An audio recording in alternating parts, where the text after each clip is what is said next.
AK Partiye beriya nahacı mijarên xistina statüya parêzgehtiye ya bajarên Şirnex û Coğlamerge anko parêzgehkirina Cizr û Gewerê û peyvîrdarkirina qayûman li şûna şaredaran anî bû rojeva parlamentoyê.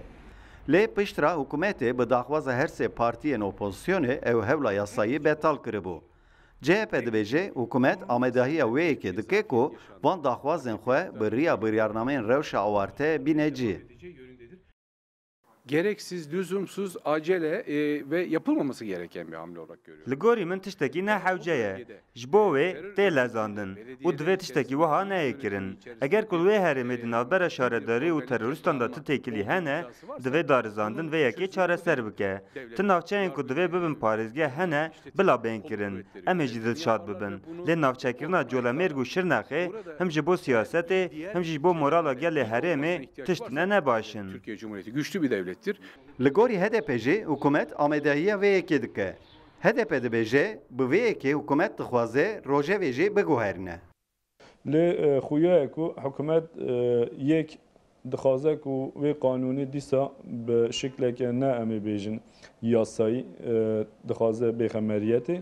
Du bi anîna vê qanûnê yan ji ew qanûna ku em ê bêjin bi desthilatiya rewşa awarte dixwaze wan derbas bike ku bi navê KHK.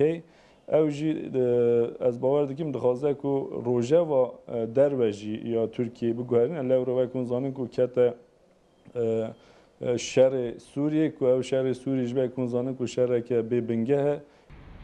Rayedarên hikûmetê di vê mijarê de heta niha ti daxuyanî nedane. Li gorî yasayên Tirkiye, hikûmet di rewşa awarte de dikare parlamentoyê bê bandor bihêle û karên xwe bi rêya biryarnameyên ku di hukmê qanûnan dane bi rêve bibe.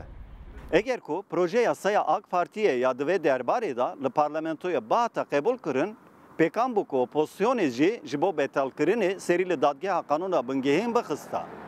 Her wiha ku ev guhertin bi rêya biryarnameyên rewşa awarte werên kirin jî rêyên dadgehan jî bi her awayî têne girtin. Kemal Avcı, Rudav, Ankara.